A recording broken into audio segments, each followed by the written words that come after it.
Нам всем кажется, что если, не скрою, и мне иногда так кажется, что если навести твердый порядок жесткой рукой, то всем нам станет жить лучше, комфортнее и безопаснее. На самом деле,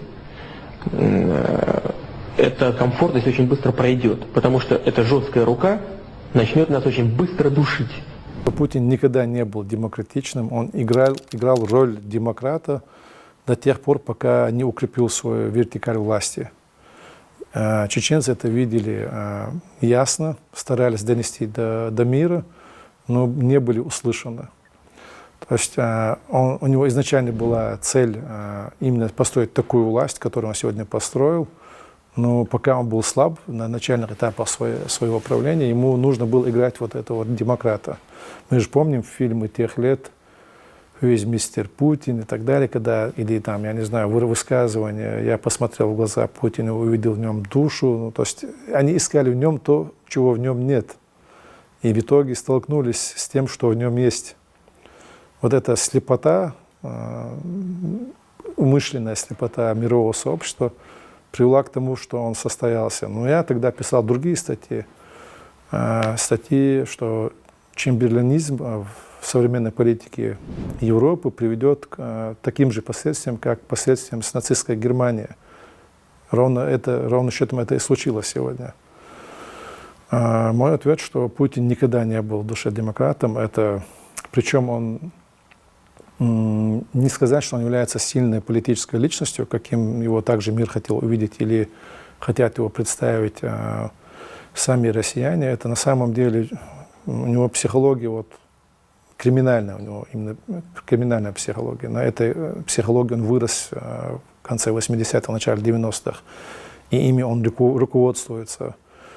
Режим, который сегодня он утвердил в Чечне, кадыровский, он ему понятен и близок, потому что он сам живет на таких понятиях, и они ему понятны, потому что именно поэтому он их утвердил. Там же были другие кандидаты на также коллаборационисты, но это были такие более, скажем, люди с совестью, образованные, которые с рабской душой, которые не видят Чечню самостоятельно. При этом он выбрал именно вот этих людей, потому что они ему понятны.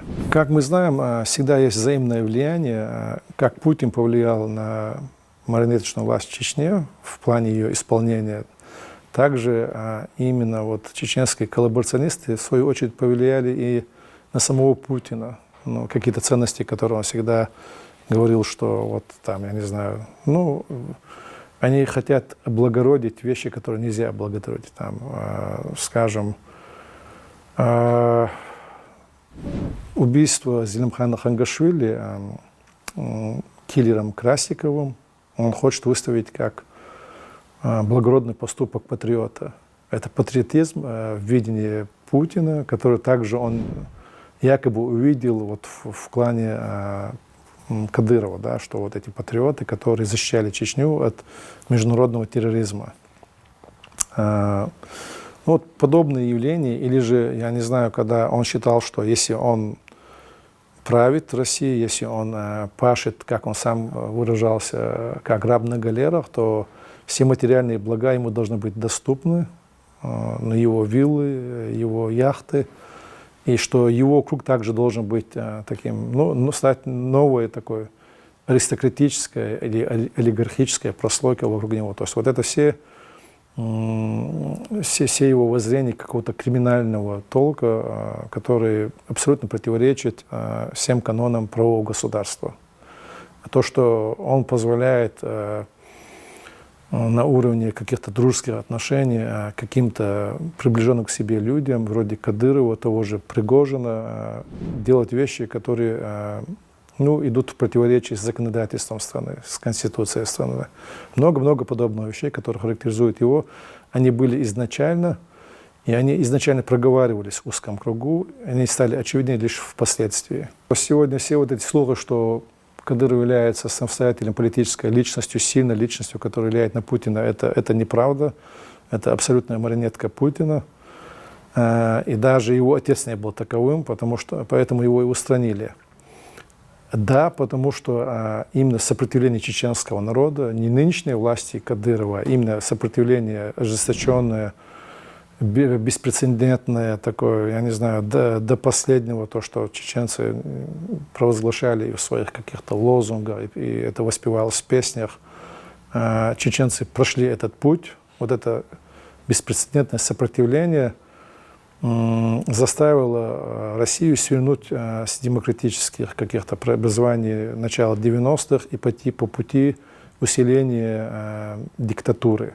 То есть таким образом Чечня повлияла. У России был выбор или отпустить Чечню, стать демократической страной, или же удерживать Чечню, примерно наказывая в пример назидания другим народам, и остаться на своих имперских основах.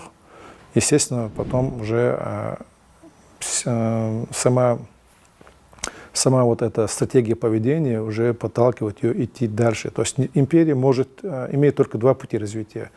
Или ее демонтируют и перестраивают в какую-то демократическую правовую страну, или же она продолжает воевать. Вот, закатав как бы чеченскую независимость в каток, насадив режим, Россия избрала путь продолжения экспансии, продолжения войны, продолжения имперской политики. Таким образом, да, Чечня повлияла и продолжает влиять на политику России. Но не в том смысле, что кадыровский режим имеет какое-то влияние на путинскую власть.